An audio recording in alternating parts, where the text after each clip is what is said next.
You are listening to Missed Apex Podcast. We live F1.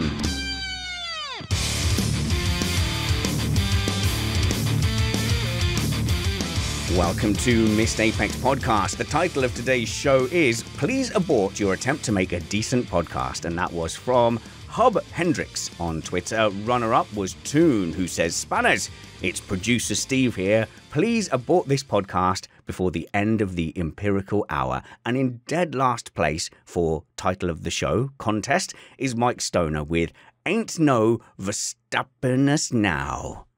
Get your coat, Mike. I'm your host, Richard Spanners Ready, and I'm joined by Matt Trumpets. How's it going there, Matt? It's going well. We had a race today. Yeah. And my boy Kubica, P15 with a real overtake at the end of the race. Just saying. Yeah, let's start as we traditionally do with P15. I do. If I didn't get it in now, I'd never get it in. But Matt, it is really hard to begrudge a home win of that fashion, especially a home win that has been cancelled, a track where we thought we weren't even going this year, and they've had to do half entries, where a lot of the fans will have been denied a chance to see Max race at Spa.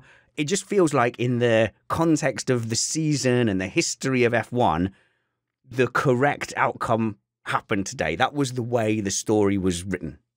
Yeah, that was 110 in the warm fuzzies department. There's no doubt about it. So congrats to the Max Fosi. I can feel the joy in our forums and on Twitter from all the Max Verstappen fans. Enjoy it because days like this are very special and it's what being an F1 fan is all about. So I hope you enjoy our race review of the Dutch Grand Prix. I'll just remind you that we are an independent podcast produced in the podcasting shed with the kind permission of our better halves. We aim to bring you a race review before your Monday morning commute. We might be wrong, but we're first.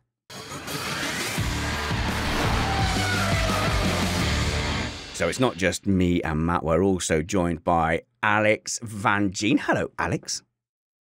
Good evening, Spanners. I enjoyed the race today. Unlike you lot, I think I actually quite enjoyed it. So I'm looking forward to telling you why I enjoyed it. The track was very much as advertised, tight, twisty, hard to pass, old school. Completely. And I actually did some laps in the sim of this circuit in iRacing's F1 car to prove how difficult the circuit is, and I have a massive, massive respect, which might be part of the reason I enjoyed the race more today, because I respected what the guys were doing out there today with no dramas. When you went to change your top and get set up, your wife actually jumped on the Zoom call, and I had a chat with her, and she said she always knows when the race has finished because Alex claps at the end of every race. I do. Doesn't matter who wins. I think whoever wins a race does a great job, and I applaud whoever goes past. The funny thing about that is the fact that I was in the lounge and she was at the end of the garden and she can still hear me because I do have a rather loud clap. Quick follow-up question. When the plane lands, are you there applauding? No? No. God, no. Where we're also joined by our resident masterclass driver, Bradley Philpot. Hello, Brad. Good evening, Spanners. How are you doing? I'm doing well. Certainly a different track. Do you fancy a go at this track? I fancy. I wouldn't mind just driving it in. I wouldn't mind driving any track in a fast car, but I don't think this is a track that's on my bucket list to race on. I think it does look fun to lap, and I too have driven on the simulator on this circuit, same as Alex. It's never been one of my favourites, but I did enjoy watching cars race on it. I just think it's a little bit tough to have an actual battling, overtaking race here, certainly in Formula One cars. Okay, so I'm going to offer you now a series drive. It's a 6-race series. Round 1 is an F3, F4 type car at Zandvoort. Are you going for it? Are you grabbing it? Or are you like, nah, not for me? I mean, I'm always going to drive something if it's free. So if you're just offering me a chance to race for free, then definitely.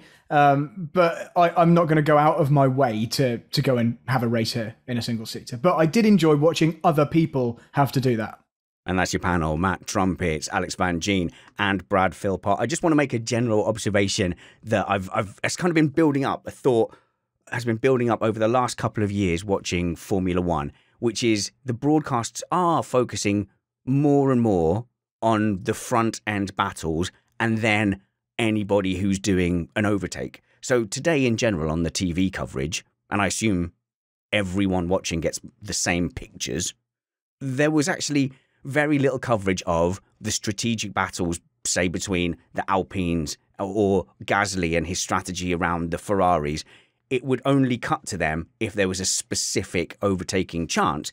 And I just wonder if there's a little bit of a pressure mat on the producers to go, right, we have to concentrate on the front battle because that's the headline, that's the box office, Max and Lewis, and then only go on the overtakes to the rest of the field, because everyone loves overtakes, don't they? And that's why Perez got basically the most television time outside of the top two, because he was coming through and overtaking people from the back of the field. And I just feel like we don't quite have that same nuance of watching the strategic battles in the top 10 as we used to. Yeah, and I don't know. It's kind of hard to blame them too much because we have a proper season-long battle for both championships between two different teams. And it has been a while since we've seen that. But that said, they missed the Perez overtake of Ocon and they missed the Alonso overtake of Sainz at the end to watch Hamilton get the fast lap point. And there, I think you're right. I think there's some low-hanging fruit they could harvest. And especially in a race like this, where you have sort of multiple race-long strategic battles going on, it would be nice to get a little more of that as the coverage rolled along. So I'd be a little bit lost had I not tuned into all the post-race coverage, where suddenly it was like, oh yeah, and by the way, there was also this epic 50-lap long battle, and here's some clips from it. So that was just responding to some criticism. In fact, a very harsh 3-star review on iTunes. I never understand the 3-star ones. 5-star because you like it, 1-star because you think I'm a turnip. 3 stars always seems very harsh. And it was like, oh, you guys used to be really good, but now you focus in on the top 2. And I'm wondering whether it's because the broadcast also focuses in on the top 2. So I'd love your feedback on that. feedback@missedapex.net. But let's talk about the track itself. We've been building up to this track for a long time. And my first impression is just not the event, not what happened, not how it worked out today, not the race, but the track itself.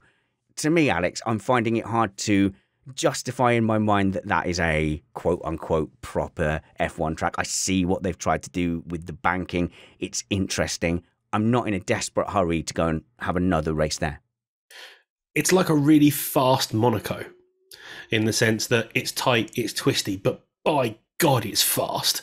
There is literally no time for the drivers to breathe. So it's another one of those circuits where it's a true test of the endurance of those drivers. And they do 72 laps of the thing today. And I'm surprised we had 1 half spin.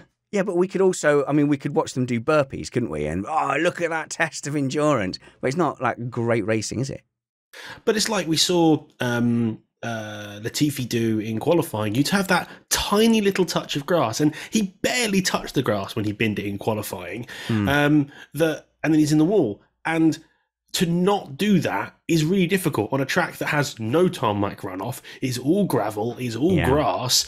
It's impending doom. So it's like Lewis went away from it saying he loved driving here because it was such a big challenge. You heard all the same noises that you hear from the drivers that you get at Monaco. I wouldn't want this race, then Monaco. Let's put it that way. So at Monaco, it's, well, you have to be there. And here it's, well, you have to be Dutch, I think. Is that the... No, come on. Right, okay. So I don't want to be too down on the track. But, Brad, this is a great example of people getting what they want. Because people always say, well, get rid of the runoff. Have peril. There should be a penalty if you go off track, if you make a mistake. As far as I can see, the main effects has been, well, you don't want to make an overtake because you'll end up in the gravel. And if we have some incident in qualifying, we're denied of racing action or someone's out. So that I've been pretty consistent on that. I don't like those physically punitive things like gravel traps and grass because it restricts what the drivers are going to do. Okay, so I do disagree with you on this because the thing I liked the most about the track this weekend was the peril, the jeopardy, the gravel traps being close, the barriers being close. I really like that. Obviously, I understand that it did cause some red flags in the non-race sessions. But even though it didn't actually happen in the race, there was always the threat that if something went wrong for someone, if you made a mistake, it would cause a major issue. It would throw a real spanner in the works, throw out a safety car, that kind of thing. And I think the problem with this track was just the lack of one clear overtaking point. The main straight needed to be slightly longer, or the corner at the end of the second DRS zone. So after turn 3, the banked tight left-hander, you had that big, long kind of sweeping run, which ended up in another sweeping corner, which I watched the Formula 3 races. Quite often a car would get a run on the DRS from turn 3 onwards, but they couldn't do anything with it. And it kind of needed something, a braking zone at that point. And then I think we'd be thinking this is actually a really great track, although it did feel like the cars were a bit big for it. I think the other thing, Matt, in the defence of Zandvoort, is that the cars, apart from Perez, all kind of lined up in performance order. So had Perez been behind the Mercedes and strategized and outpaced them and found a way by, it would have lended itself to a more dramatic kind of outcome. So, but still, you know, it is very, very much on that end of the Monaco end, isn't it? So on the Hungary end, we can squeeze it probably between Monaco and Hungary. Yeah, I will say one thing that didn't work as predicted was turn 3, where the inside line was completely untenable in a Formula One car for passing. I mean, we saw Ocon have a go at Alonso up there, and it wasn't possible to carry the speed through the bottom of the turn you needed to be on the proper side of the track and fight on the way out. But one thing that we didn't get this year that we might next year is an extension of the DRS zone into the final turn. They didn't want to run the DRS through the banked turn, but I think they were potentially evaluating it. And that could spice things up a bit if turn 3 is not going to be the other place that overtakes could happen. The reason the inside line on the bank corner was a problem was because the cars are very wide. Yeah. What's happening is they're getting on the banking and they're losing the front wheel comes up off the ground, and you've got more grip with 4 tyres than you have with 3 tyres. So you end up on that inside. You have to back off because you're understeering, and the other car just gets to sweep around the outside. So that's why that didn't quite work the way it was supposed to. Okay, and people in our Slack chat, hello Slack patrons, are saying that the F3 was quote unquote lit, they said. And also I caught a little bit of the W series where they were racing like 8 wide at various points as well. And Sam Watley is in there yelling at clouds saying the cars are too big and heavy, period, full stop, he says. Okay, so enough about the track. Let's move on and talk about what happened in pre-race and qualifying.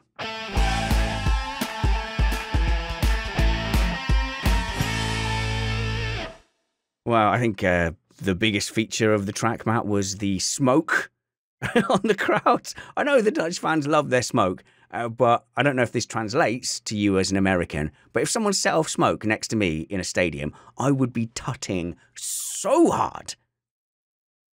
Yeah, it might reduce my enjoyment of the event a bit if someone essentially set off a smoke bomb right next to where I was sitting. We might have a quick technical thing here without dwelling on it too much. Both the Aston Martin and the Mercedes suffered power unit issues, which some people are saying set Lewis Hamilton up on a bit of a disadvantage because they didn't get to practice their race pace. But I saw Gary Anderson commenting, amongst others, that perhaps there was a fuel issue because of the banking and the way the Mercedes engine distributes oil around its engine. Sorry, did I say fuel? Oil around its engine, that it was kind of, I guess, choking out or setting off a sensor or something. Essentially, the oil drains back into a dry sump, and on the banking, it's possible that the centripetal forces were causing that to run dry, creating a distribution issue for the engine, and that would immediately set off a limp home sensor, which at least was my guess as to what that was with Hamilton's car, because the engine didn't stop running. But it sounded very much like I'm only going to go this fast and I refuse to go any faster, which a lot of times will be down to a sensor, don't blow up the engine sensor. And I was quite pleased that there was no red flags during this race, because the red flags during practice and qualifying seemed to be dealt with quite slowly. And I didn't know whether it's a relatively new infrastructure, a new organization attacking it. But it wasn't very confidence boosting, was it, when Vettel was trying to put out his own car and no one could help him, and then there was like stoppages for just ages. And I thought, if they have a red flag during the race, this could be a very complicated track and logistically complicated place to sort stuff out. Yeah, it took them 35 minutes to remove Vettel's car. And considering where all the cranes and stuff were positioned around the circuit, I thought we'd actually see some really snappy removals of cars. But for me, from watching that bit during practice one, it just seemed like really inexperienced track marshals maybe not knowing what to do. Maybe they're newly trained because obviously it's a new track. We haven't raced in Holland in Netherlands for very many years. And that might have been the reason. And then obviously they got rid of Lewis's car easy because it just rolled away and it was safe. But I think the issue with Seb's car is it wasn't safe. Don't worry, Alex, you didn't have to repeat yourself. It was also in the region of Holland in the Netherlands, which I've been corrected on many, many times. We saw quite a few bits of action in practice. We saw signs going off in FP3 relatively harmlessly, but it did show everyone, Brad, like how tricky that section is. And we were talking about some of the challenges around that, having done it in the sim. Sorry to everyone who hates that. But having done it in the sim, when you go through turn 1, turn 2, the gap between having to get on the power out of turn 2 and then get yourself back over to turn 3 is really interesting. And that banking probably created, I don't know, an extra impetus to get out there because you need to carry a bit more speed on the banking. Yeah, I haven't actually driven a version of this track with the banking, but the direction change where Sainz lost it is very similar. And yeah, these cars just are very, very hard to control once you get any slide from the rear at all, and they're just gone. And it was actually quite similar, although it was wind related previously, when Sainz lost the rear at Hungary. And the moment it had gone, it doesn't matter who you were, you couldn't catch it. Once it starts to go, you're just a passenger. And it was a similar kind of accident. But I think you're right in that the drivers are trying to get very quickly over to the right-hand side of the track. They're on the throttle at that point, and the car is in transition. And I'm surprised we didn't actually see more of those. And it just, again, brings me back to thinking about the driver resolution conversation we had with Stuart Mitchell all those months ago. The car will do things faster than the drivers can react to it. But that said, I mean, dirty air, I was watching the post-race, post-quali press conference, and Hamilton said that they needed 6 or 7 seconds to really be clear of the dirty air at this track. So you could be looking at something like that causing you a problem as well, especially into turn 3 when you're going through that from 2 to 3. In 2013, Kimi Räikkönen signed a contract that brought him away from Lotus to Ferrari. He signed that towards the end of the season and then developed a mystery back injury. Kimi Räikkönen announced his retirement on Thursday, I think. And then next day he said he had COVID and he didn't want to go to the race. No, we wish him well and wish him no symptoms. But some cynical folk were saying that perhaps Kimi had retired and gone, do you know what? I may as well give this one a miss. But a great one for the Polish fans, Alex, to see Robert Kubica go and jump in and have what could be his last hurrah in F1. With regards to Kimi, has he retired or has he just given up his hobby? I know. And look, I know there's a lot of Kimi fans out there who will miss him, but he just seems to have gone out of his way to tell everybody how disinterested he is and, F1's not my life. Okay, good. Well, you've had your run and hopefully, Brad, we can get someone in there who really, really cares and likes it. Did you notice that there was one driver who missed out on the opportunity this weekend to become a Formula One driver for the first time? Callum Eilert is normally at the track and is normally one of Alpha's reserve drivers, and he happened to be racing GTs at the Nürburgring this weekend, and so he just wasn't on site. The one weekend where he's actually required, and then next weekend where he could potentially be required again, he's racing IndyCar for the first time. So that would have been really cool and exciting for him, and now he's just going to be really annoyed that he's got to be in America. It could be a poison chalice though, Brad, couldn't it? It could have been. Sorry, he jumps in there, he doesn't look very impressive. How many drivers have we seen jump in and look super amazing? Paul di Resta didn't look great. Hulkenberg didn't look brilliant. But these are all good drivers, but it's just a hard thing to do to jump in. You're right, but this could be his only opportunity because he's not really... I don't see Eilert as being on the radar of any teams for a serious seat at the moment. They're just all pretty much filled. And this could have been his shot to have been a Formula One driver, even as a one-off. That said, full props to Alpha in their fight against ageism. What is that outside your house, Matt? Is that an oil, like an ocean liner? I'd be a fire truck, my friend. Oh my goodness. Trying to get through traffic in front of my house. Is that what fire trucks sound like in New York? We have really cool fire truck sounds. We have like a... That like that. I have to counter you, Spanners, when you said Hulkenberg didn't look great. I think Hulkenberg did a blooming good job when he came in last season. I think not many people would say he did an all right job. I think everyone thinks, considering the short notice that he had, I think Hulk did a stunning job, and it's been mentioned multiple times in the Slack chat too. Compared to Stroll. Email me, matt@missedapex.net. Okay, let's move on to qualifying. Alex is... we'll just have to cut that off there. Right, let's move out to qualifying. Nobody of note stuffed it in Q1, so we can move on. No, that hurt. Sergio Perez didn't get to do his qualifying lap, or his final qualifying lap in Q1. All Red Bull's fault, Brad's. Nothing to do with Perez at all. Yeah, so we had this kind of chat during the session.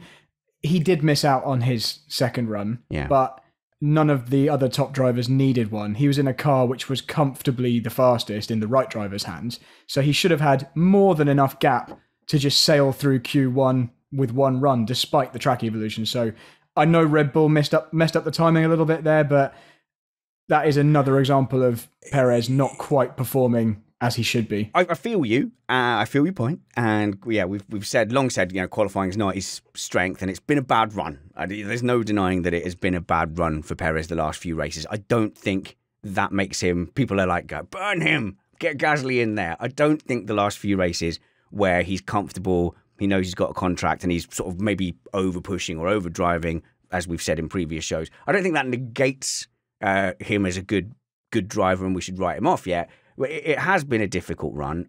I will say, surely, Alex, you're with a bit of bad luck. The track evolution was absolutely incredible. And in a normal course of events, without that, and had he got his second run, he'd have been comfortably through.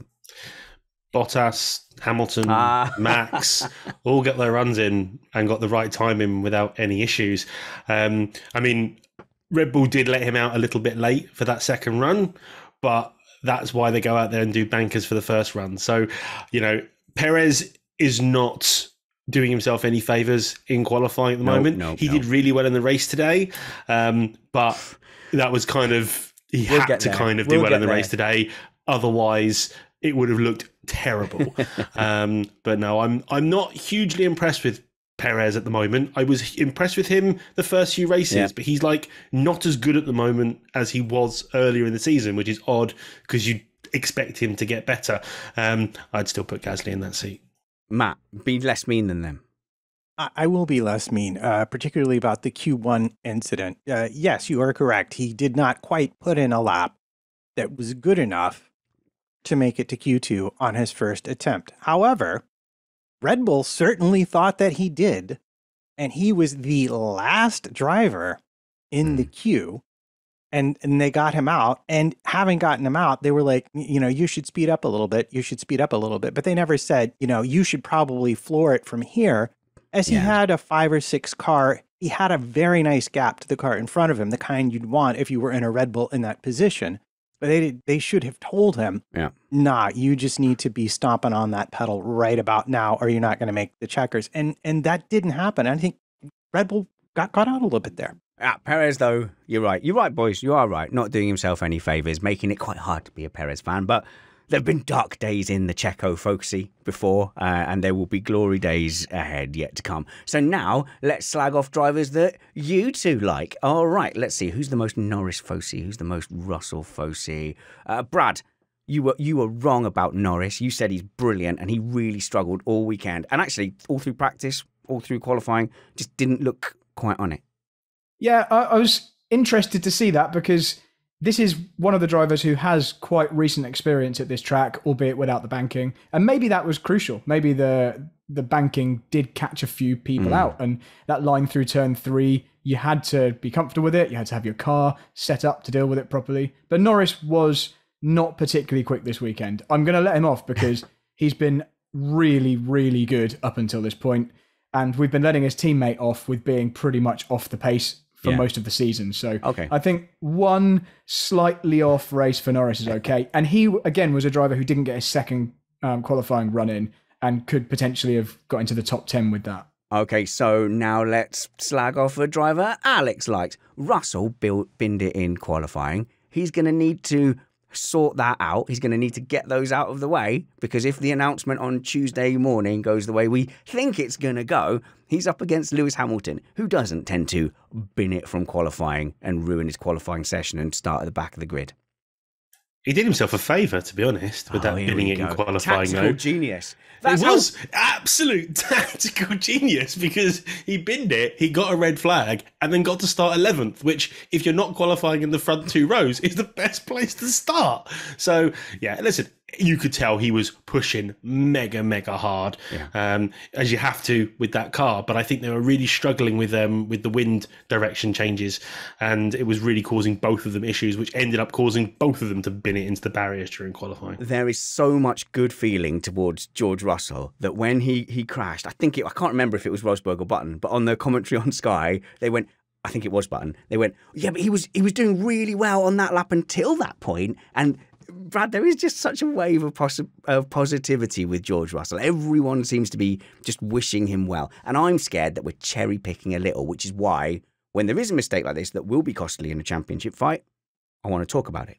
Well, he was doing really well up until that point. Here we go. But yeah, I think the thing you need to take into account when potentially criticising Russell's performances, if he makes a mistake like he did this weekend, is that car isn't like driving a Mercedes. You have to push harder. The car is less consistent, more sensitive to wind change, all those things that make the Mercedes better than slower cars, back of the grid cars, or back of the midfield cars like the Williams probably is. And, and also what I would say is this season he is dining out on his Mr. Saturday reputation. Williams do set up a little bit, I think, for qualifying, and the glory that they've had with Russell has been on Saturday. So I feel like his whole weekend is based around Saturday, and he goes home, pats himself on the back from having pushed and made Q3. And people don't really talk about it when the Williamses have been then disappearing back down the pack in the race. So for him, he will be pushing that extra bit hard in Q2. Was it Q2 that he crashed out? Where other drivers that are making the top 10 perhaps are thinking, well, these are my race tyres, right? I need to settle. So there's a psychological difference there as well. Matt?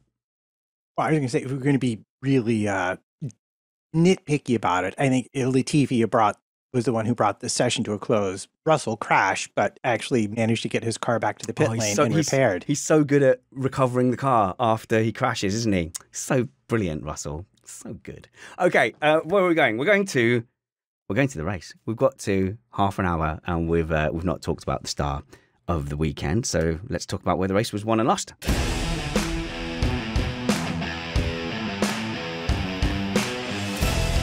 So I will reiterate our congratulations to the Max Fossey, to the Max Verstappen fans and the Dutch fans in particular, and the guys and girls at the crowd who really made this a spectacular event. I don't think, before we talk about where the race was won and lost, I don't think we can skip past what a great performance this was by Red Bull and Max Verstappen. The focus was on, and we will focus on this, we will talk about what could Mercedes have done, but the focus was on what could Mercedes have done. And you could easily mistake that for the phrase, what could Mercedes have done to win the race? And I don't think that's the question. I think it was, what could Mercedes have done to put themselves in contention for the race? Because everything they did failed to put them within actual striking distance of a race win.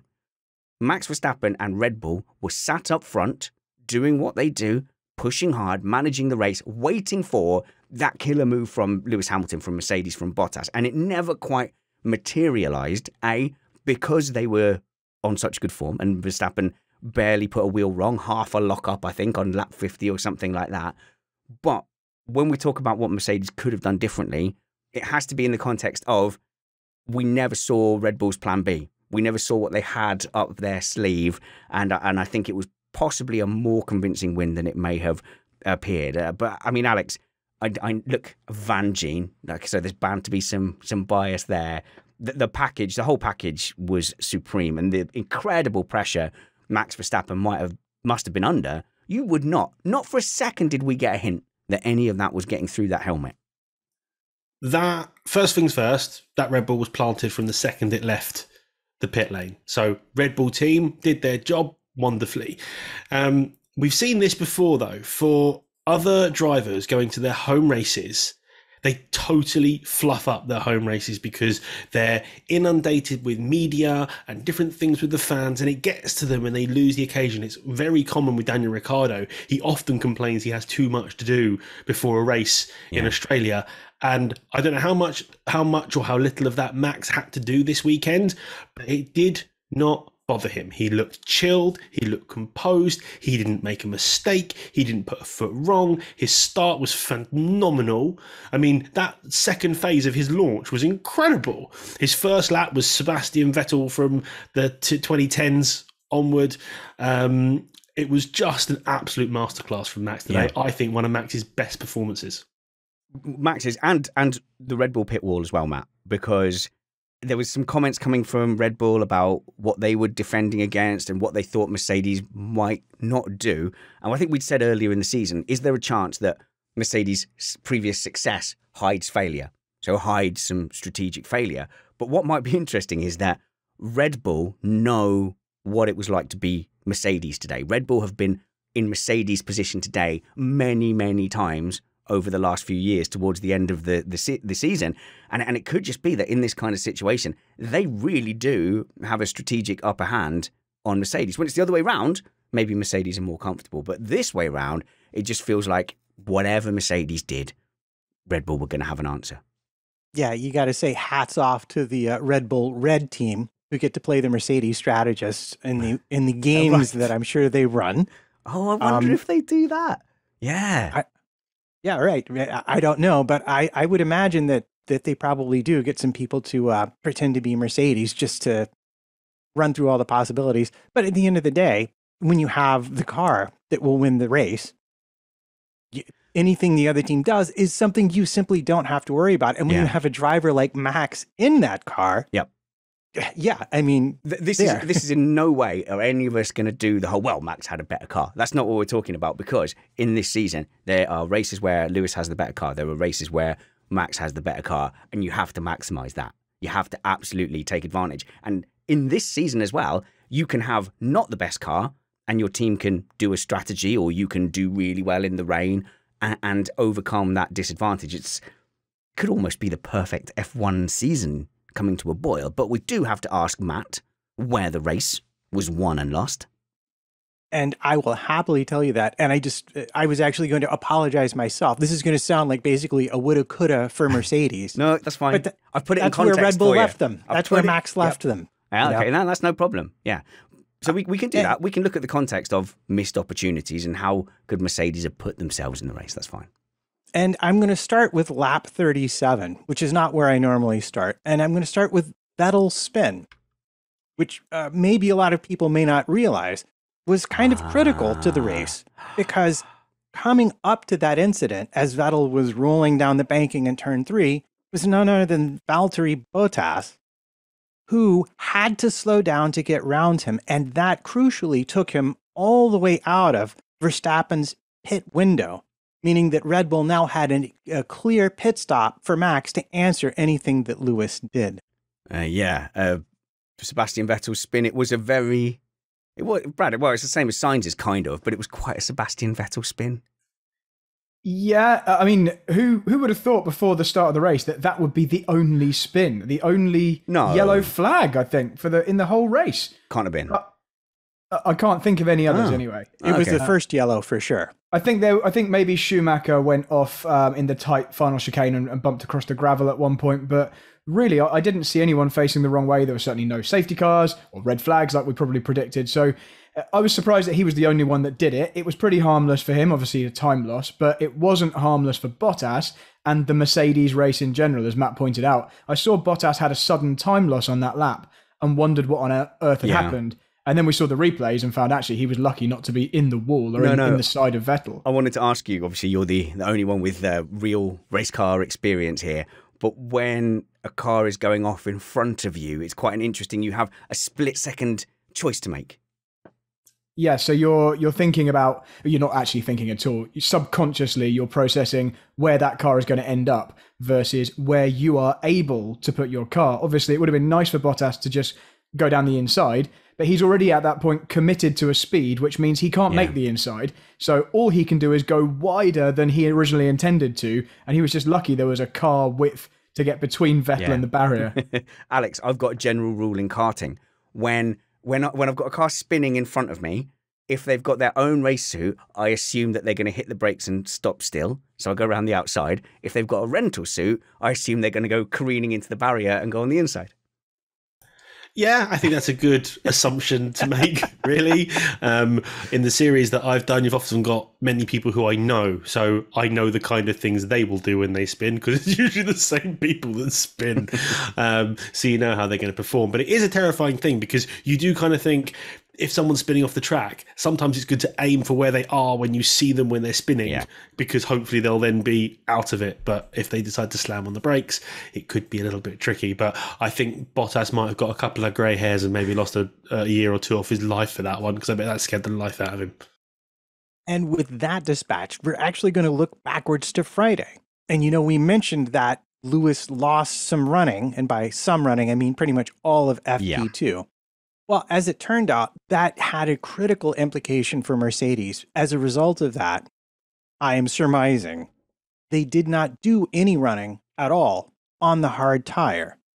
And that removed it as a weapon from their arsenal. And that's why Lewis wound up on that used set of mediums after his second stop. Toto Wolff said after the race, those hards were an unknown and we didn't want to put any of our drivers on it. So I think the hards were also an unknown a little bit for the Red Bulls, because Max Verstappen was on the radio asking, are these hards any good? And the engineer was like, wow, Ferrari seems to be doing fine on them. They're probably okay. But, certainly it looked like Mercedes had an advantage with the spare set of this used medium that they could go to. And it kind of looked like, well, we have this hammer. And then suddenly every strategy looked like a nail, and they ended up going early onto that. But I think we need to go back a little bit. I think the second stint is probably the more interesting one. They were all holding station around 3 seconds back to Verstappen. Bottas was starting to tail away. They pit. Bottas gets told to be the sacrificial lamb a little bit and try and hold him up, which, to be fair, he did. He did for a lap, and that kind of took Bottas out of it, because he's had to go long and slow on the soft tyre. But this is the point, Matt, where we really go coulda, woulda, shoulda. Like, what could Mercedes have done differently here? Because Lewis Hamilton was catching. He was close. He seemed to have a fast tyre. He seemed to have the tyre advantage. And then Mercedes pulled the trigger. And I think this is probably the critical point of the race. Well, I mean, essentially, if you are chasing the strongest tool, the biggest weapon you have is the undercut. And at this track, the undercut was powerful. It was 2+ seconds. And what we saw was from lap 30 to lap 39, we saw that Lewis was actually inside of a 3-second gap, meaning potentially if he pits, he could come out ahead of Verstappen, which would have entirely changed the race for Mercedes strategists. And yet they waited until after Verstappen caught Bottas, and critically until after he'd had a lap in clean air. And at the end of that lap, they brought him in, but he was already over 3 seconds back of Max, meaning that he was never going to get the job done. So if we're going to ask the question is, why didn't they bring him in when the undercut might have put him ahead? So it seemed to me that they were obviously waiting, although there was that golden period you mentioned where they could have tried it.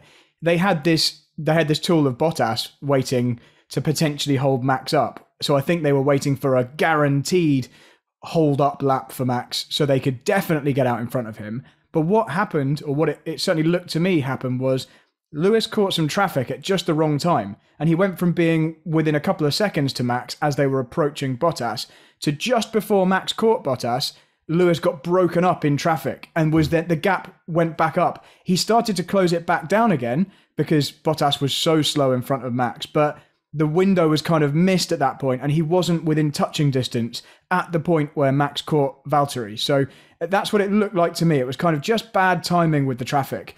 And then when they did do it a little bit later, it wasn't enough. And the traffic that was on track, you all saw what happened there. Yeah. And if I turn that around, I'm like, well, when he's a second and a half back on lap 36 and Valtteri is still ahead of Verstappen, maybe that's a really good time to pull the trigger because you still got Bottas up there. You know it's going to take some time off of him. Yeah. It just feels like one in a sea of missed opportunities. So they decide to pull him in. Then Hamilton's on the radio saying, oh, there was tons of life left in that. There was tons of life left in that tyre. Why did we do that? Why did we put him out into traffic? But an interesting thing that I think they responded to was them saying to Verstappen, okay, they said like 4 laps. We need 4 push laps on the soft tyre. And I think Mercedes could see, oh, hang on a minute, this is where they're going to get an advantage. Have I got my stops mixed up? I might have done. Where they said, so Verstappen suddenly is going hard on a tyre that Mercedes think they've got the advantage on, and they say, right, get him in now to force him to respond. And that's when he gets dumped into the traffic with Ricciardo. People are saying, oh, okay, into traffic is bad, but I think they needed to force Red Bull's hand there. Yeah, well, you have hit on why Mercedes did stop there, and it's because Red Bull, unlike Mercedes, had no more medium tires, and they were trying to make Max respond to them outside the window of, I could put on a soft tire and run to the end. So they made Red Bull go to the tire they probably least wanted to be on in order to respond to Hamilton and get to the end without needing another stop, which is the only thing they could have done at that point. Yeah. Okay. So, what's next in the coulda, woulda? What's next in the coulda, woulda, shoulda, Brad? Well, Bottas could have maybe put up a slightly better defense. I obviously appreciate he was on very, very worn tires, so it was going to be difficult. But it did, again, seem like Max was able to effectively just breeze past him on a track which is supposed to be really hard for overtaking. And the key moment was that Bottas got it wrong in that tight chicane near the end of the lap and went in too deep. I saw it happen live. I didn't see that. Verstappen was right on his gearbox going around the final corner then. And so it was always just going to be an easy drag past. Bottas didn't need to do anything spectacular. He just needed to not make a mistake. Obviously, his tyres were worn, but he just needed to not go particularly deep into that corner on that lap. He needed 1 or 2 more laps of just staying in front so Hamilton could get back in touch and Mercedes could then run that undercut that they wanted to do with Bottas being the blockade. So, Brad, this isn't the first time, though. I know when these situations tend to arise, it is Bottas on weaker tyres, but he does seem to have like a risk-reward calculation in his head where he goes, no, I'm going to lose that, so I just won't defend. And it can often look, I think Imola might have done something similar, but it does often look like he just waves people through. I think it's a combination of things. I think he's not the best racer. I don't think he is. He's obviously a great driver. He's a Formula One driver. He hasn't got there by accident. But compared to the other Formula One drivers, particularly the ones at the front, which he tends to be racing, I don't think he's the best wheel-to-wheel racer. He doesn't always make great decisions in combat. And the next reason is I don't think he cares that much. He's leaving the team very probably, definitely. And as we saw with the fastest lap thing at the end, which I'm sure we'll touch on, he doesn't really care. He's kind of just playing lip service to Mercedes' quest to help Lewis win the championship. He doesn't really care. He's in it for himself, and he's not going to put up too much of a fight. Fair enough. Matt, we're doing coulda, woulda, shouldas here. I think the next one that has really come up is, okay, we see Lewis Hamilton now on that final stint. He's got the mediums against Verstappen with the hards, and to start with, it looks like, well, there's not so much of a pace difference here. But then, actually, kind of looks like Hamilton's got the run on him. He's got the pace on him. Really interesting bit of team radio where he's saying, right, am I pushing to catch him or not? And his team go, oh, no, you need to save the tyres. You need to run these to the end. He's like, yeah, but I'm pushing to catch him. And the team basically just go, yeah, in that case, yeah, go on then. Yeah, crack on. You're doing good. And Brad, my feeling was that was because Mercedes kind of knew that they'd gone too long for the last stint on those tyres. And it didn't really matter what Hamilton did. He wasn't going to get caught by Bottas, and he probably wasn't going to catch Verstappen. So they changed their minds and said, yeah, crack on. Go on then. Off you go. That may well be why, but I really don't like seeing Mercedes like this. It looks messy. It looks like nobody really knows what's going on. It definitely doesn't instill confidence in the driver when you're driving and the team are giving you mixed messages. Yeah. And I can feel that frustration from Hamilton where he's it can sound like he's whinging, but really he just wants definite information. He wants to know why he's doing a thing, what they want him to do. And when they say kind of, yeah, okay then, yeah, you carry on with that, it just makes it feel like he's just having to do all the work himself. So it's not my favourite moment for Mercedes' strategy. Matt, I just feel like at that point, Mercedes they'd done the maths. Well, yeah. I mean, first of all, a quick shout out to Brad for mentioning the tires for Bottas, because I think that was a huge impact on him that late in the race, how far he had to go on those tires. And so I appreciate you making that point for me. But as far as the strategy goes, it's worth remembering that those strategy guys, we all think of them just having like a magic computer that they just type in a question and it spits out the answer. But the fact of the matter is, it's one person's brain trying to solve a problem in real time. And I think you talk about being right on the cusp of what the correct thing to do was. And Lewis was asking the question. And I think the answer was, it's kind of 50-50 here. We can't quite tell you at this moment which one is the better thing to do. So if we're going to talk about the woulda couldas, we're going to talk about lap 50. Okay, before we go there, I just got one final point on that particular situation, because you're saying you're talking about 50-50 as to which one would be most successful. I think it's 50-50 as to, they know that neither are going to be successful, so it sort of doesn't matter. The thing that might be slightly overlooked here is that people assume that on that run, had Hamilton got past Verstappen, he was then going to disappear off into the distance. And that's not the case. He could have got past Verstappen, but he was still on probably the wrong tyre and was just going to get eaten up, and Verstappen would have got past him again once the tyre drop-off, came into effect. So I just wanted to make that point, Matt, because I think he was doomed either way on that one. Lap 50, you say? Yeah, around about lap 50. You're in the window, and we know this because Perez pitted for a pair of softs and ran all the way to the end with a damaged car, I might add. You're in the window for I can get to the end of the race on the soft tire. And Lewis was not that far back of Verstappen. He wasn't 10 seconds back. He was maybe 2-3 seconds back. So there was a window where Mercedes could potentially have brought him in. He would have come out well in front of Gasly. He would have just had Bottas in between on the soft tire. And, the gap from the soft to the hard is pretty big. He probably would have had the pace to mostly catch up Max and maybe have a go at him. Mercedes chose not to do that. And if I was asking a question, I'd be curious as to why they didn't, because perhaps it would have provoked an incorrect response from Red Bull versus continuing with the same strategy, which is what they did. I want to hear our drivers hear their take on it. Alex, switch to softs. Was it on? Do you know what? With all the woulda, coulda, shouldas, all the different options that Mercedes had, I think Max had an answer for it. For anything that Mercedes threw at Red Bull today, I think Max had an answer for it. I don't think there was ever a problem. So on that particular point, I kind of wanted them to do that final stop, do one extra, because I calculated it the same, Matt. I was thinking, well, there are enough laps. There's like 20 laps or so left that he could, if the delta is big enough, he could catch. Whether or not he could then pass him would be another thing. But I think they made this calculation of how likely is that to actually work versus how definitely can we get the the fastest lap point, the single point for that. And it was, the gamble wasn't worth 1 point. It was like, it was so unlikely that it was better for them to just bank on the fastest lap. So if you look at the final lap that Hamilton ended up doing, it was 11 dead.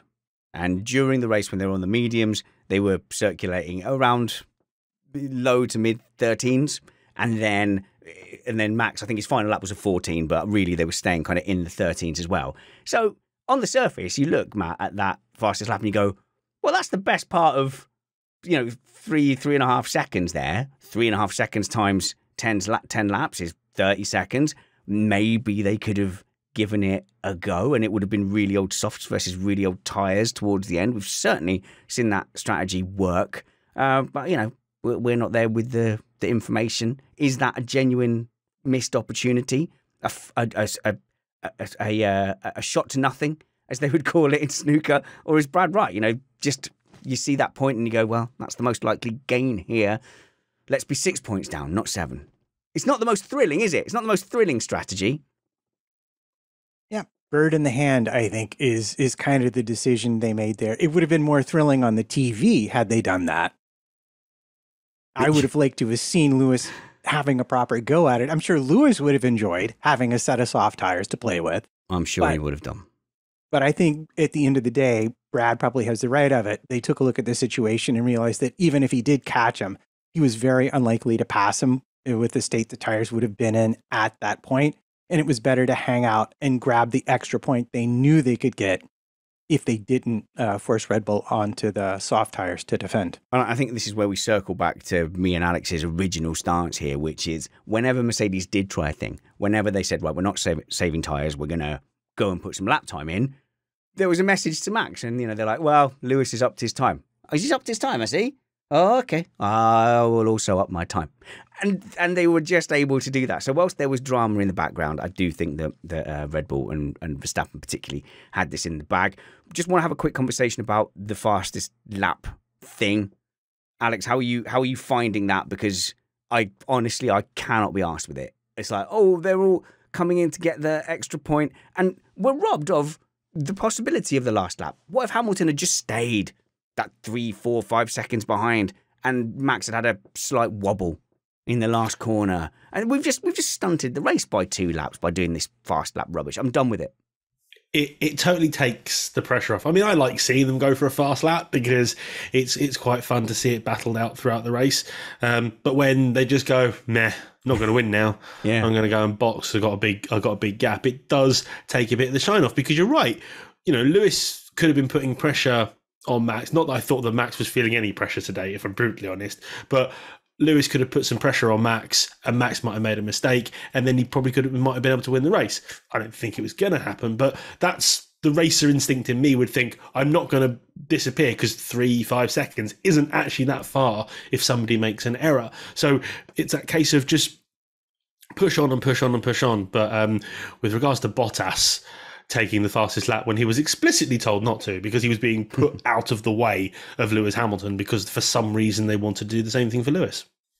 I think the fastest lap rule is something which can work really well when the cars are closer. I think the reason it doesn't work is because we've got these two teams that are far enough in front that they can build a gap that they can then drop into. If everybody was close enough that pitting at the end is going to lose you more than 1 point, then you're not going to see people doing this. So maybe we could reserve judgment on this until we've got a new rule set, which may well spread everyone out, but you never know. The more restrictive rules might bunch people up. You never know. We're going to roll back around, I think, to the Bottas humiliation situation.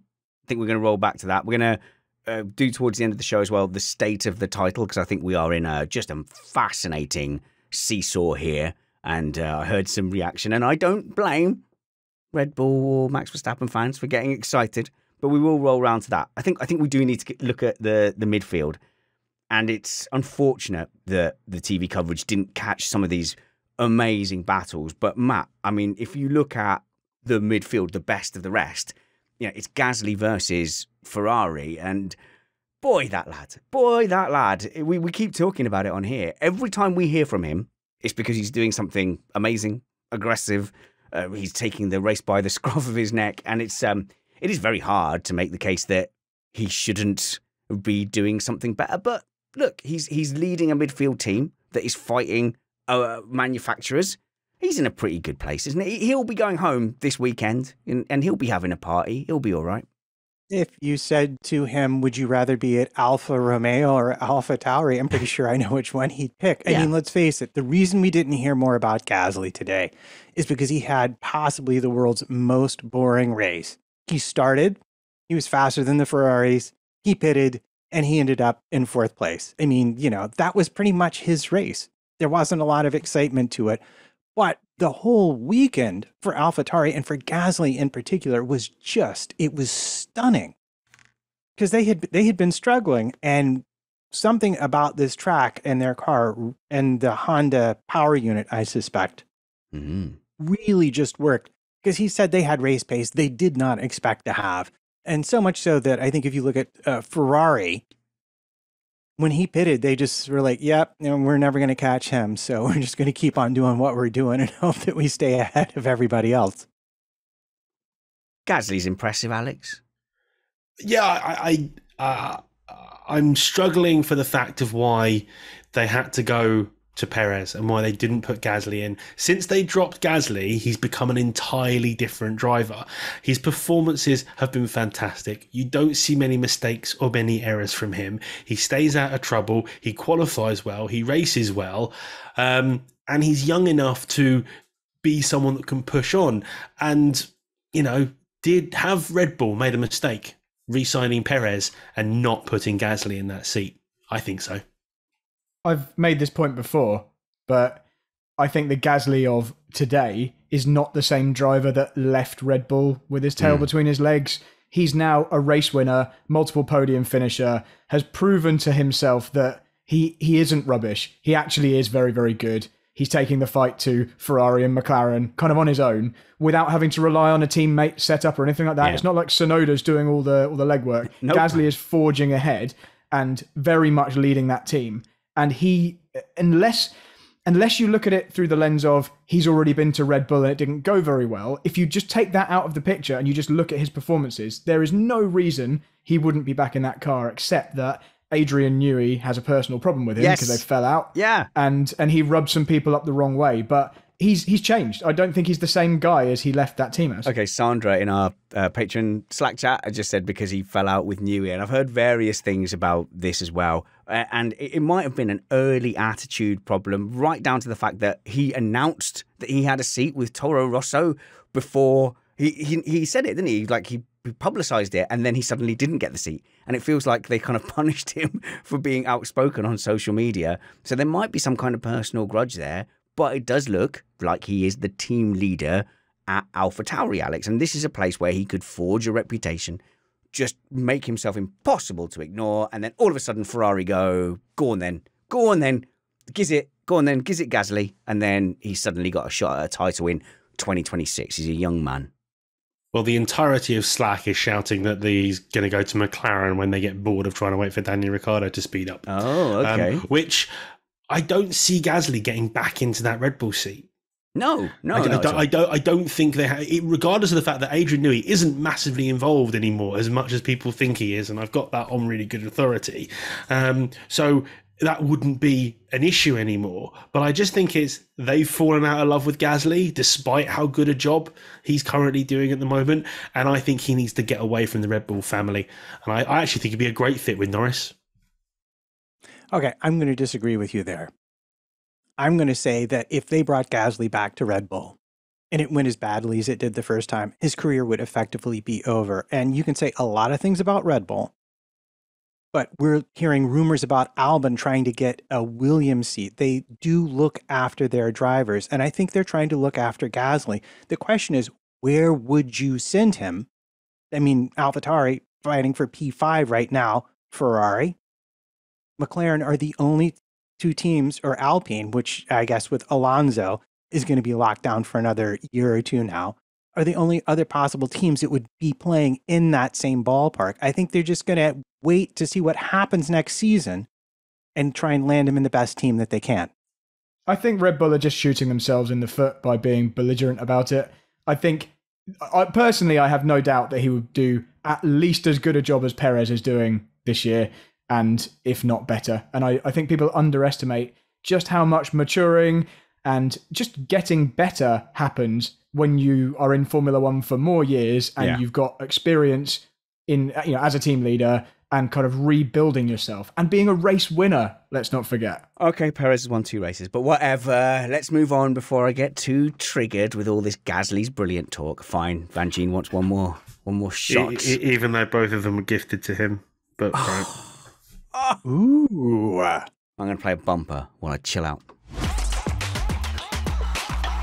That is now my official Vangeen's annoyed me, so I'm playing some music. Matt, why don't we move on to your fandom? Let's move into your fan space with Ocon, because you're still riding high from an Ocon victory, aren't you? how could I not be? Not just a victory, but I mean, look at the drives he's putting in. Look at the qualifying performance he's putting in. I mean, the last teammate to run Alonso as close as Ocon is was Hamilton. I don't really think I need to say any more than that. That said, Alonso definitely got the better of him at the start. Although he had to hit him to do it. I want to point out, Alonso had to hit Ocon to get ahead of him. So, yes. I mean, Yeah, there's that. I mean, he's got previous. But look. Oh, yeah, Ocon's brilliant. I do like Alonso. I'm an Alonso fan as well. But that start into turn 3, it was a real kind of necky driver move. And Alonso, I think he made some comment. He alluded to that he thinks he has still got it on a Sunday. And maybe, he's 39, 40? That maybe on a Saturday he's got some catching up to do still. But today, I think Alonso on the Sunday, he kind of had it. And it was kind of interesting watching Ocon going, I'm way quicker. I can definitely go past. You've got to swap us. And Alonso going, oh, you cheeky bugger. Look what I can do. And then goes and pulls out like an 8-second gap. Alex. Then, Alex. Sorry, Alex, go ahead. Well, it almost didn't happen because there was almost a very, very big crash on the first lap because the two Alpines were fighting each other.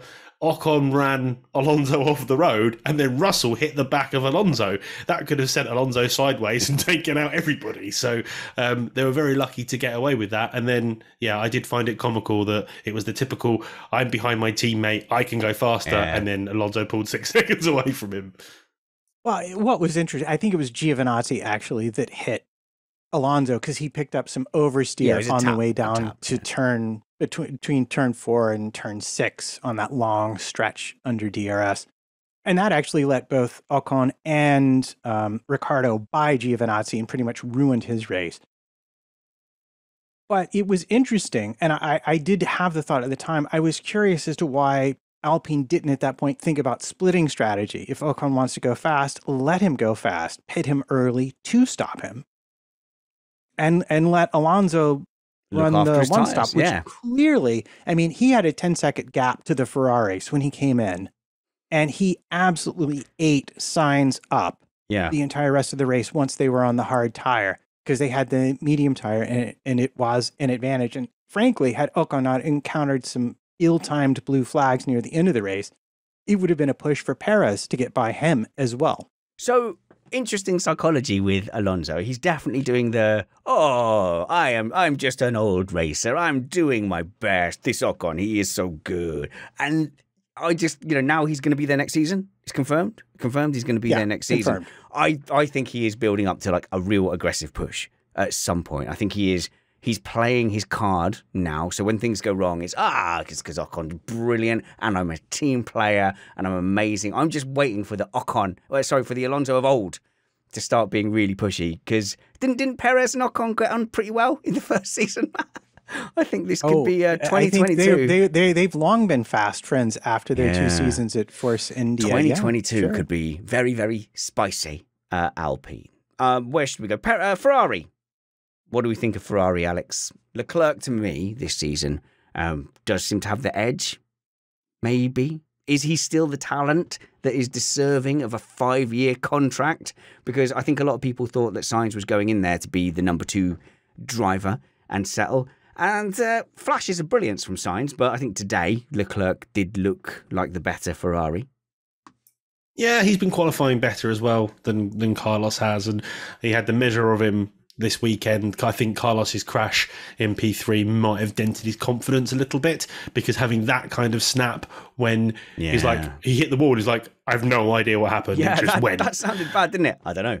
I'm in the wall, I don't know why. That kills confidence because that's a really fast corner that leads into a very important corner for the rest of the lap, which can then affect you for everything else that you do. So because he qualified well, Leclerc couldn't get anywhere near Gasly. And again, I think Leclerc had quite a boring race as well, didn't he? Just stuck behind. And then Carlos was just in there fighting for 7th in the end.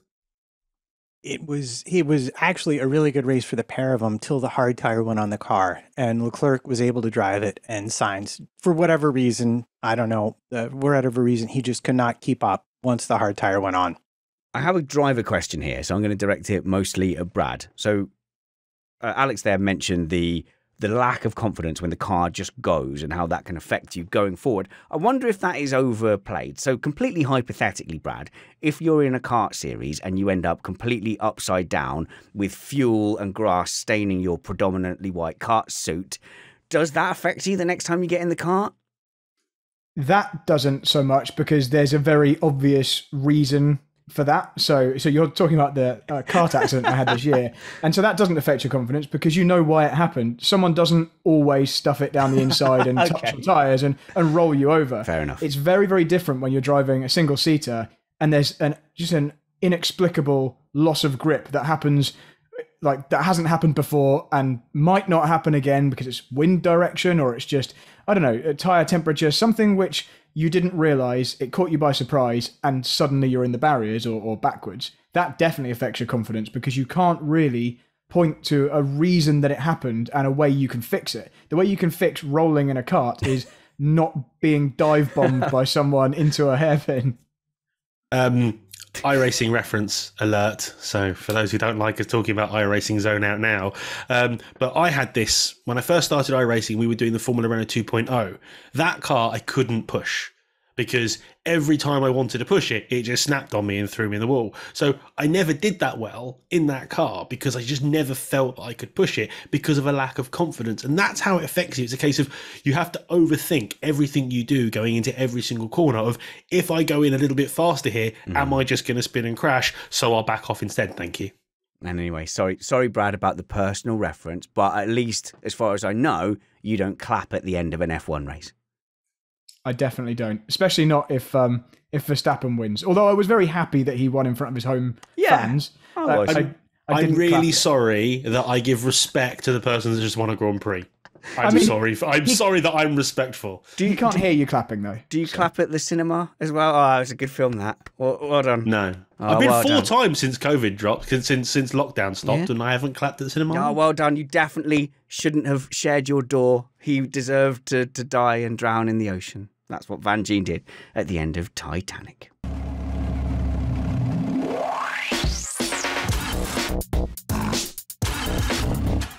Hard not to talk about Bottas, and this was painful, guys. This was painful. It's a humiliation, isn't it, Brad? It was horrible. Obviously he got told to stay out only to try and hold up Verstappen for a lap, which he did. But the fastest lap stuff, I'm still trying to get my head around it. I felt like they pitted him only so that Hamilton could also do the fastest lap, and then he would be out of the way, and then he's in the perfect position to go for the fastest lap and gets told not to, and it's crushing. And he did yield to it, but my God, he did two amazing sectors. Yeah, so this is exactly how I understood it at first as well. I saw them pitting him and thought, okay, they're moving him out of Hamilton's way so Lewis can then go and get the fastest lap. He already had the fastest lap at this point, but they were preempting someone else, Perez, who Red Bull don't mind sacrificing at any point. Yeah. Someone else going and getting the fastest lap. So they moved Bottas out of the way. Bottas then obviously thought, as has happened previously, oh, maybe I'm now going to take away a fastest lap point from Verstappen. He was immediately told not to go for the fastest lap, which obviously annoyed him.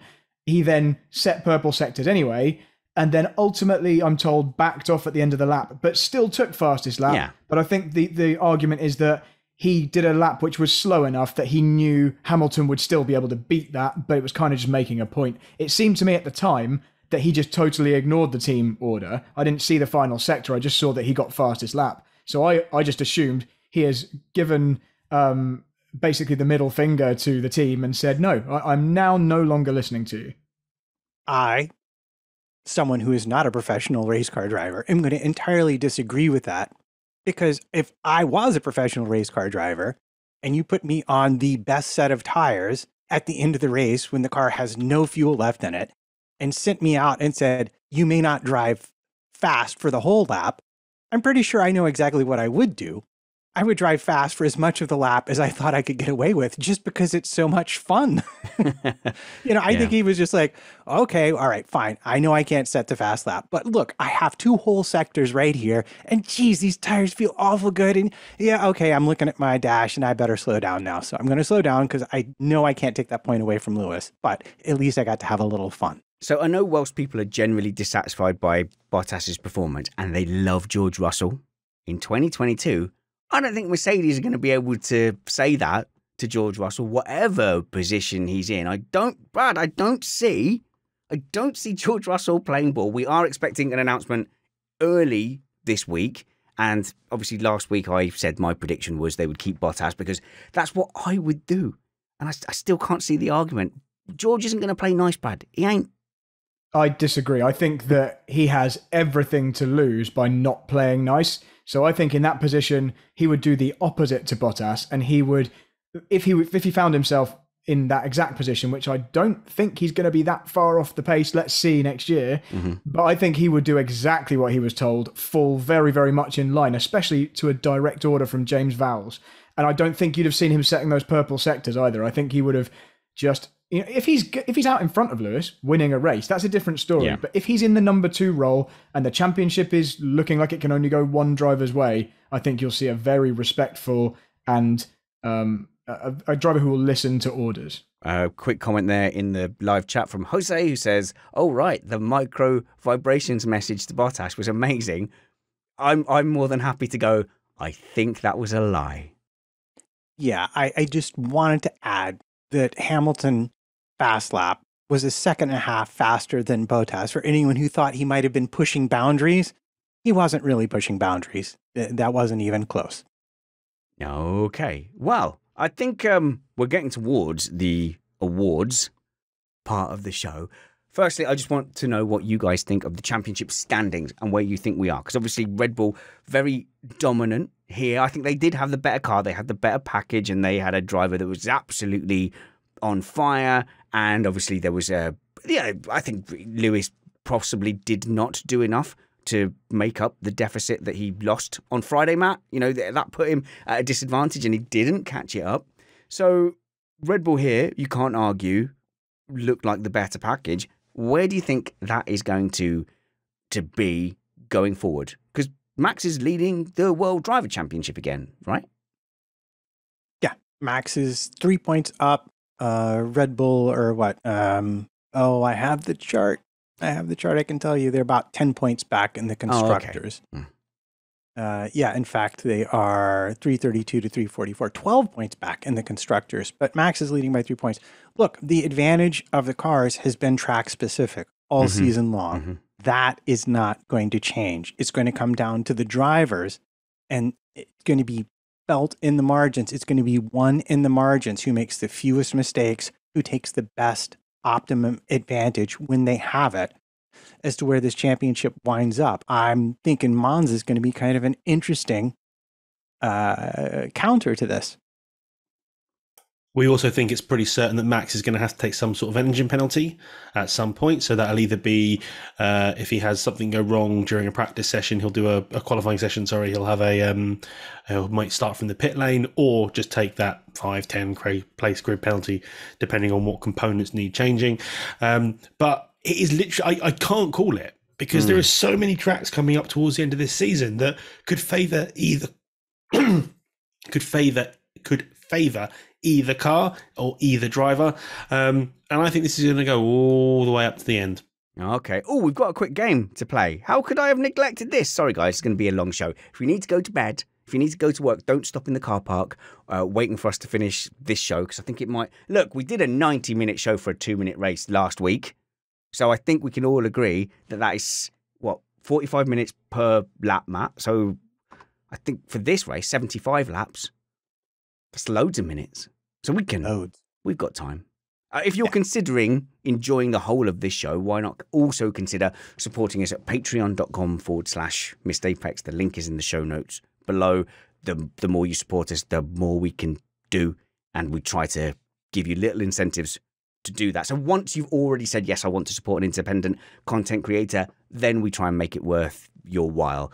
the warm, fuzzy feeling that you're keeping us on the air is the main reason to do that. Patreon.com/MissedApex. We have a game. Whose fault is it? It's called that. It's called Whose Fault Is It? A couple of incidents here that Norris and Perez again. Let's go with Brad to this one. Norris and Perez again. Actually, not amazingly dissimilar to the Red Bull ring. Perez on the outside, Norris closing down the gap on the on the inside, moving to the outside line. Whose fault was it? I'd need to see very detailed, different camera angles. No, from what I saw, although the commentators seem to lay the blame with Norris, and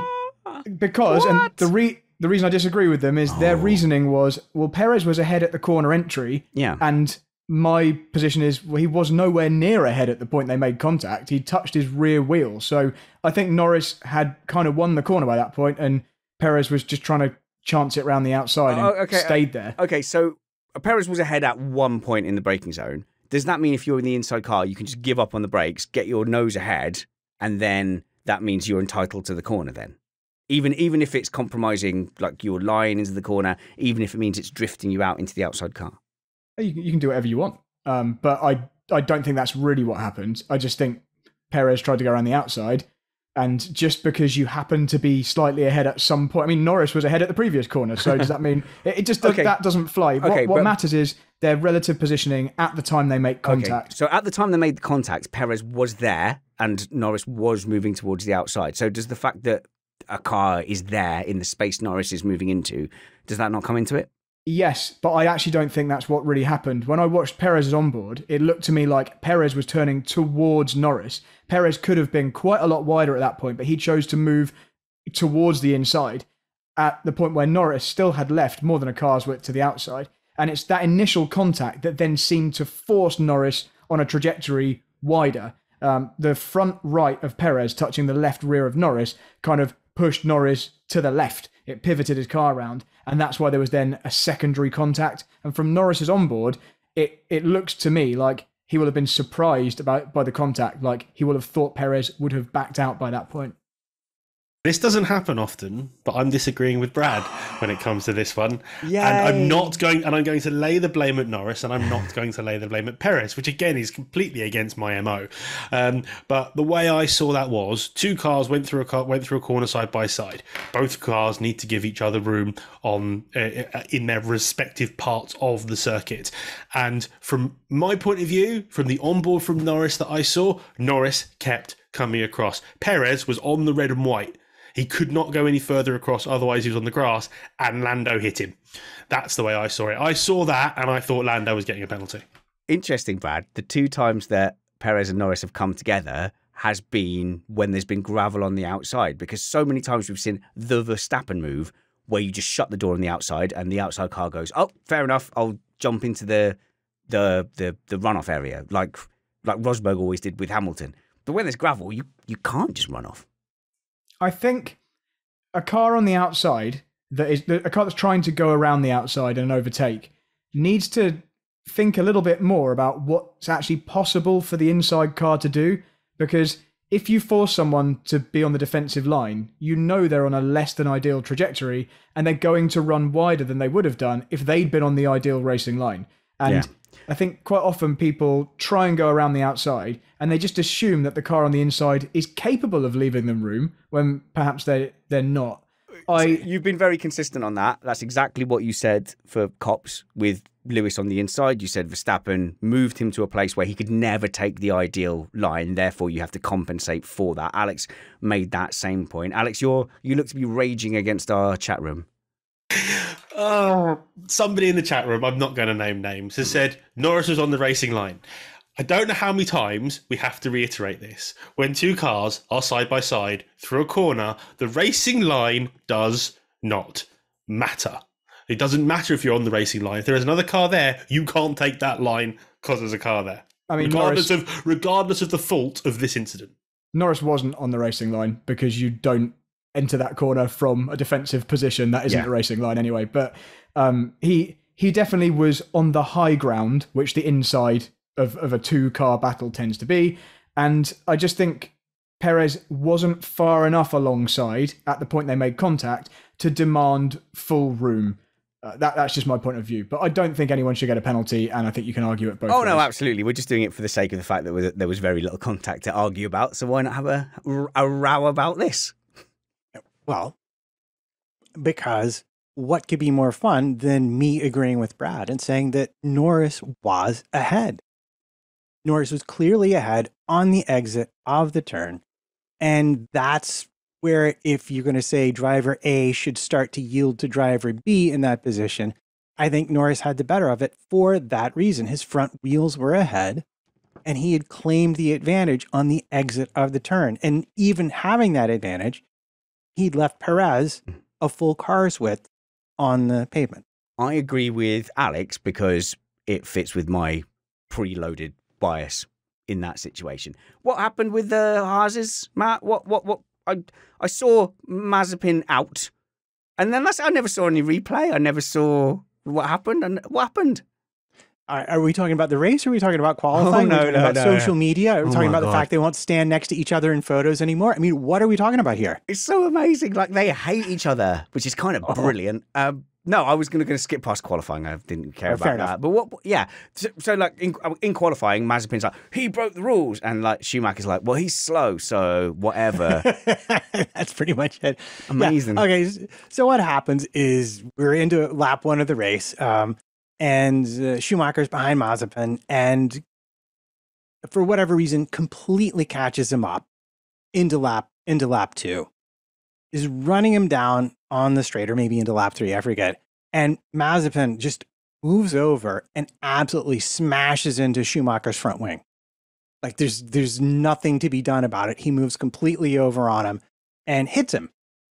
And then Schumacher backs off and is on the radio. Is there damage? Blah, blah, blah. And then they bring Schumacher in a couple of laps later. Mazepin's later retirement was for a hydraulics issue, like about a little more than 2/3 through the race. And I don't think it was related to the incident at all. Can I make a potential slight clarification there? I've just read an article about this, and they mentioned that the front wing damage from Schumacher was actually because Mazepin forced him into the pit lane bollard. And it was the bollard that smashed Schumacher's front wing. So they may well have also touched, but Schumacher was incensed and says he thinks their relationship is irreparable. So that'll be spicy for the last place fight for the rest of the season. Mazepin normally gets on with everyone. That is an absolute shocker. Let's move on to the podium. Wow.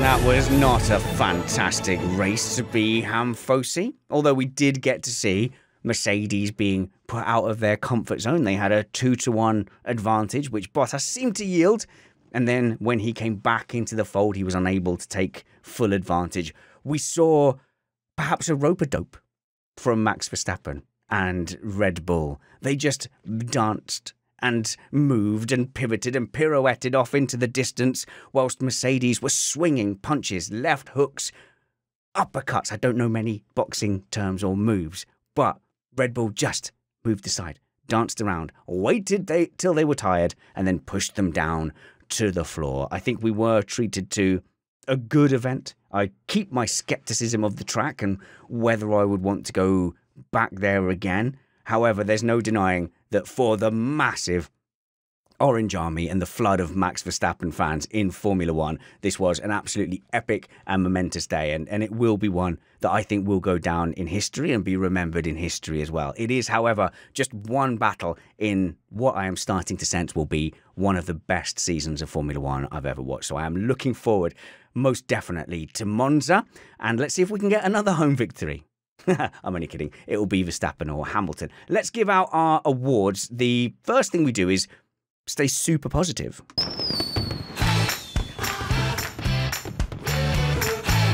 The Thing of the Weekend award. This is where we get all we come in for a big group hug and we just appreciate how great everyone is. I mean, I could talk about how great my panel are, because Matt isn't just great in his own right. You can follow him at MattPT55, but you can look in our show notes and you can buy books that his wife writes. That's right. He had the good sense to marry an author, and you can go and buy her books. I assume she hasn't given up on writing, Matt.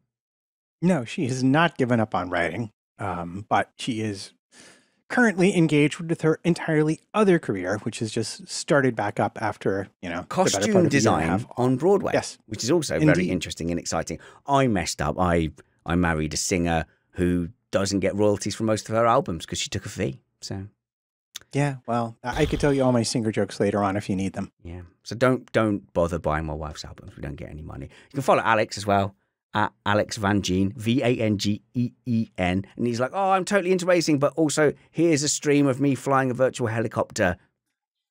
Well, the last one was actually me playing Alien Isolation, just getting scared in the dark playing video games. That was fun.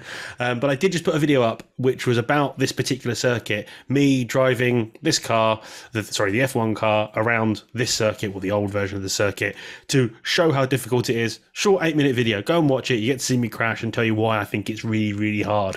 Okay, we'll link to that below, probably, if Matt remembers. And also go and follow Brad at Brad Philpot, who is going to be streaming more iRacing stuff soon. Yes, I am. I'm downgrading back to triple screens for my sim setup. You've gone from VR to screens, you flathead loser. I love VR, but it's just too much hassle. So yeah, I'm going to be picking up the streams and doing a lot more sim racing soon. Brad, who wasn't too much hassle today? Who's your thing of the weekend? Okay, so my thing of the weekend is actually a very personal one. I actually went and watched the race today at my sponsor's house. So M4M Timber Products that you can see on my hat if you're watching the stream. If you need an alpaca, goat or a horse house. And they pay us as well. Do they? No? Oh, okay, never mind. Not sure. They had me round. We had a nice lunch and we watched the race together. And we're all pretty much more behind Hamilton than we are behind Verstappen as a fan group. Sure.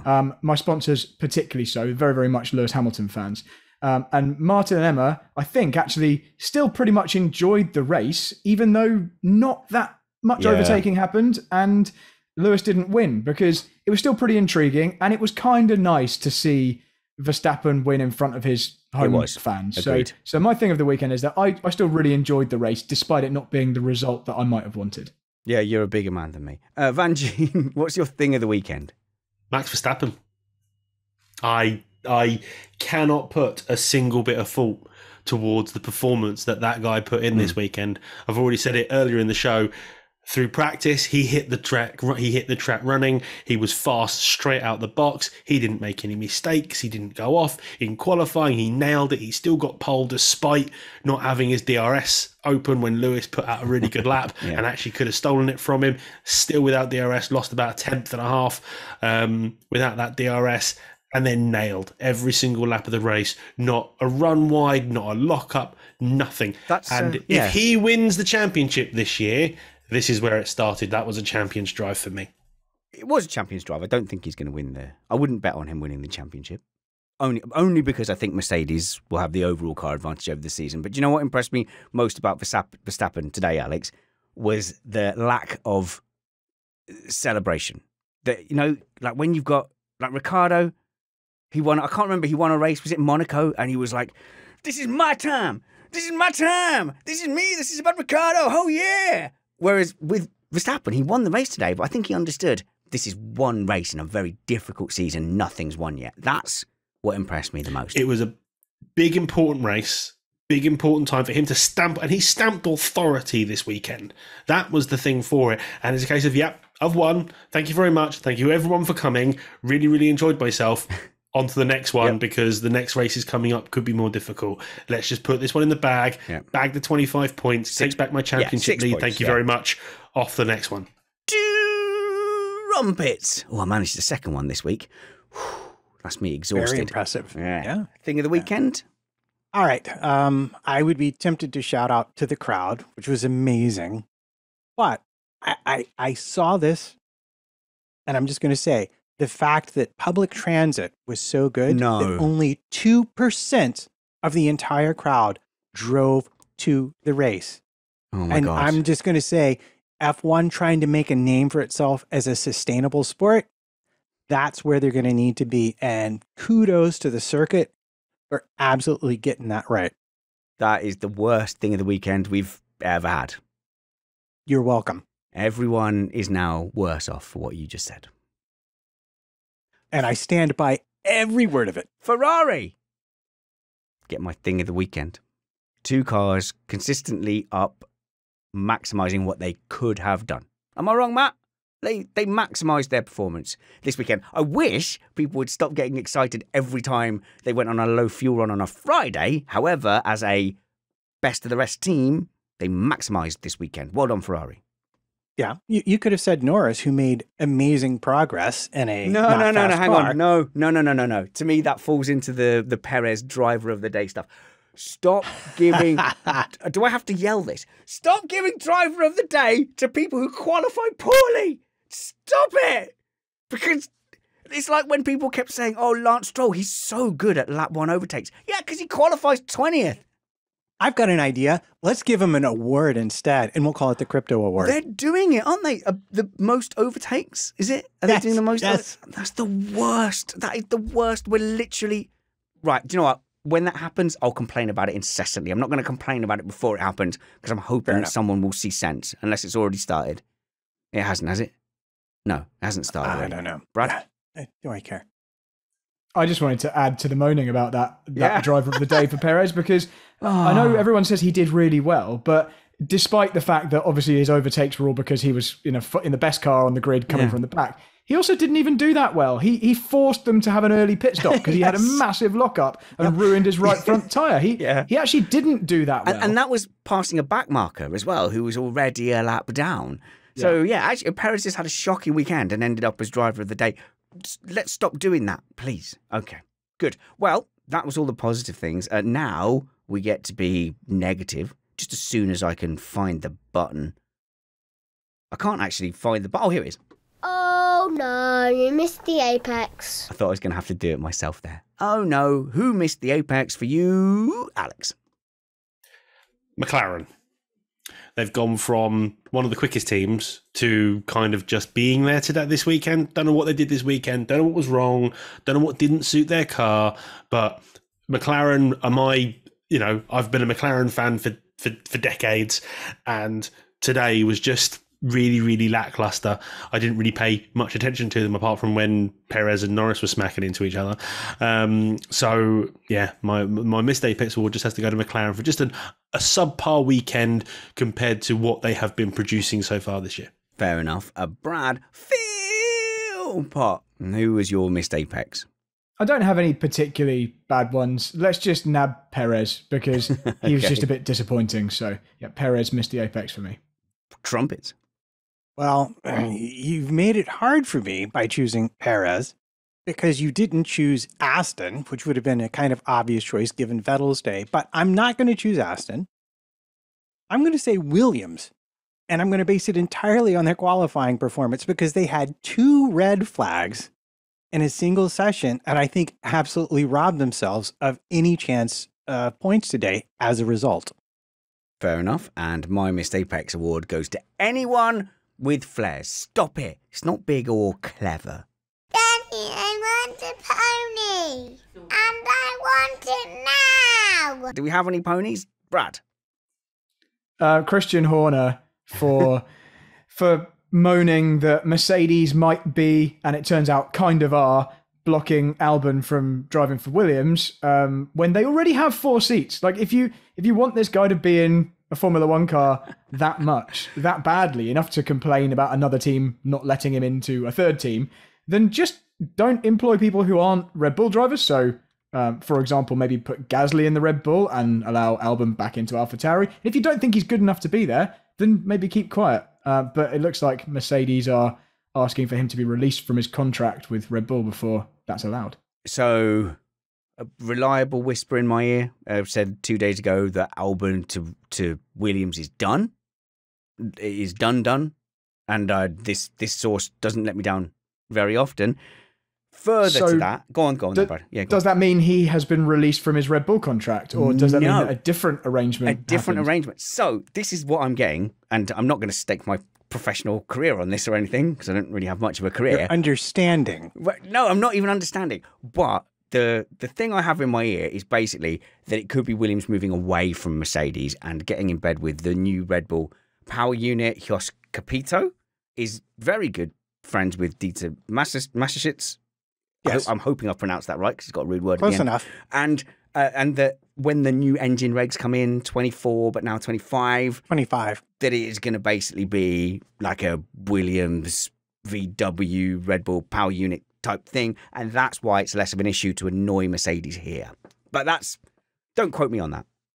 Well, let's consider that VW Group owns Porsche and Audi, and both have been sniffing around the 25 regulations, which haven't been decided on yet. And Red Bull will probably want a partner to develop a new power unit with, even though they seem capable of maintaining the Honda power unit. Okay. They're going to be gifted. So I might not be being too crazy there. So who's done, Matt, who missed the Apex for you? Oh, no, you did one? No, you didn't. This is the pony. Oh, we're doing pony. My goodness. Right. I'm not feeling very well. Okay, pony, Matt. I think you're doing a spectacular job under the circumstances. Thank you. And I would put you up for Thing of the Week just for showing up for the show. But it's already, but it's gone because we're doing pony now. Alex, pony.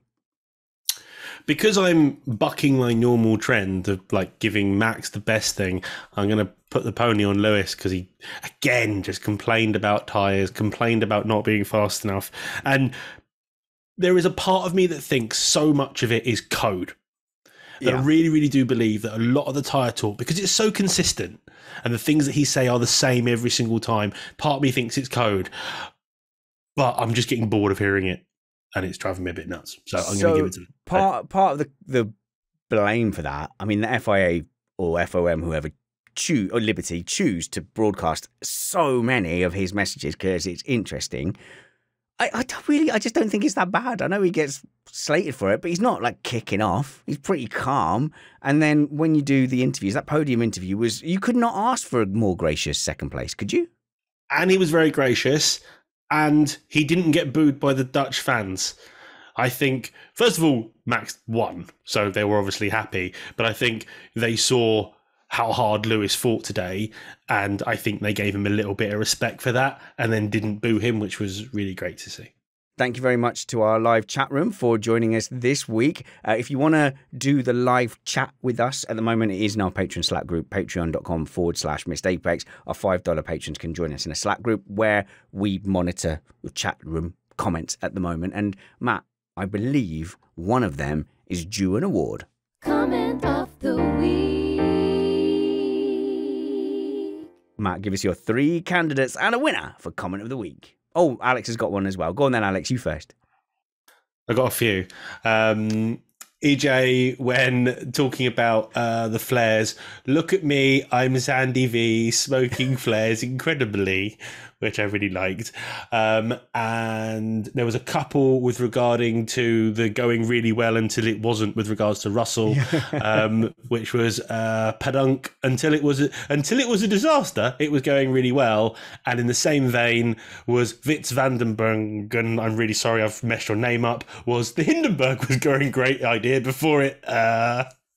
Very quickly, you've got to catch an episode of Futurama where he's floating through space, Bender, the robot, and a civilization of people land on him, and they all die in the end. But then he later finds what he thinks might be God, who crashed with a supercomputer, and the God supercomputer says to him, "You were doing quite well until they all died." Trumpets. Who were your candidates for Comment of the Week? All right, so we will start with, and this will be the only exception I ever make to this rule, someone whose comment came from the race regarding Kubica, talking about this being the first race since his Williams in 2019, where he felt like he could properly fight and enjoying it. And someone saying that was wrong. And Jaco Ligthelm replied, "Of course, the hurt from Williams is still so fresh. He only finished the last 2019 lap in that Williams this morning." That's harsh. Come on. Who's our next candidate? I had to, you understand why I had to include it, because I just like, all right, Nick the F1 Greek passed the Dutchie on the left-hand side, which if you were going into turn 1 would have been the only place to do it, but sadly, Lewis could not pull it off today. Patty, Gasly to Alpine as soon as Alonso hits retirement age or sells enough hats. And finally, we're going to go with Chris Fonseca. Just think of Missed Apex as a 60-minute show with a guaranteed red flag delay. There we go. Alex, I'm going to let you decide between one of your 2. Which one do you want? Until it was a disaster, it was going really well by Padunk. Padunk, you are winner of Comment of the Week.